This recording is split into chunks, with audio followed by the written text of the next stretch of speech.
sound.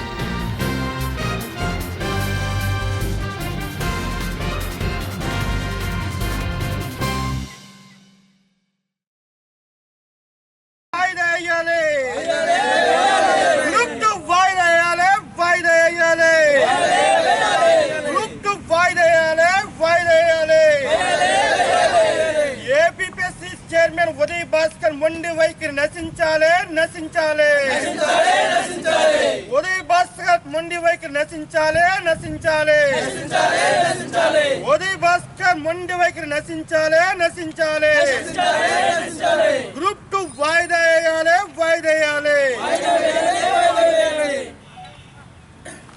రాష్ట్ర వ్యాప్తంగా group 2 పరీక్షలను వాయిదా వేయాలని చెప్పి నిరసన చేపట్టడం జరిగింది. ముఖ్యంగా రాష్ట్ర వ్యాప్తంగా 12 విశ్వవిద్యాలయాల్లో ఈ కార్యక్రమం జరుగుతుంది. ముఖ్యంగా గ్రూప్ 2 పరీక్షలను మే 21-22 ఏపీఎస్సీ నిర్వహిస్తుంది.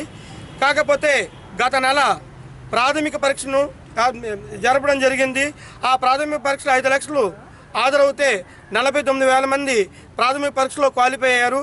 వారికి కనీసం ప్రిలిమినరీ ఎగ్జామ్ అయిన వెంటనే కనీసం 3 నుంచి 4 నెలల సమయం ఉండాలి మెయిన్ ఎగ్జామ్కి. కానీ 45 రోజుల వ్యవధిలోనే వారి ఎగ్జామ్స్ ప్రవేశపెట్టడం వలన విద్యార్థులకు అన్యాయం జరుగుతుంది.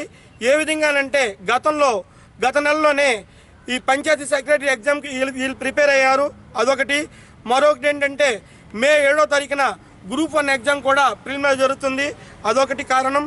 అది కాకుండా 45 రోజుల్లో కొత్త సిలబస్ ఏపీఎస్సీ ప్లస్ అంటే తెలుగు అకాడమీ ఈ కొత్త సిలబస్ను ఒక బుక్ని రిలీజ్ చేసింది. అది కూడా 15 రోజులైంది. ఈ లోపుగా వాళ్ళు 45 రోజుల్లో ఏ విధంగా ప్రిపేర్ అవుతారని చెప్పి ప్రశ్నిస్తున్నాం. ముఖ్యంగా 3 నెలల సమయం ఉంటే కానీ వారు మెయిన్ ఎగ్జామ్ ప్రిపేర్ కాలేరు. అందువల్ల గ్రూప్ 2 ఎగ్జామ్ను మే 21-22 జూలైకి వాయిదా వేయాలని చెప్పి మేము డిమాండ్ చేస్తున్నాం. అదే కాకుండా ఎస్సీ ఎస్టీ బీసీ విద్యార్థులకు ప్రీ కోచింగ్ పేరిట మా ప్రభుత్వం ప్రైవేట్ కోచింగ్లో 72,000 స్కాలర్షిప్ ఇచ్చి ఒక విద్యార్థికి 72,000 ఇచ్చి వారికి కోచింగ్ ఏర్పాట్లు చేసింది. కానీ 2 నెలలే వారు కోచింగ్లో ఉన్నారు. అంటే మిగతా వారి సిలబస్ కూడా కంప్లీట్ కాలేదని చెప్పడానికి అదొక ఉదాహరణ. అంటే 5 నెలలు అవ్వాల్సింది 2 నెలల్లోనే వారు కోచింగ్ని కంప్లీట్ చేసినట్టుగా చూపిస్తున్నారు. అది మేము కూడా మాకు వచ్చిన 72,000 కూడా నష్టపోతున్నాం. ప్రైవేట్ కోచింగ్ సెంటర్లకి అది 72,000 ఫ్రీగా ఇచ్చినట్టు అవుతుంది. దయవుంచి వెంటనే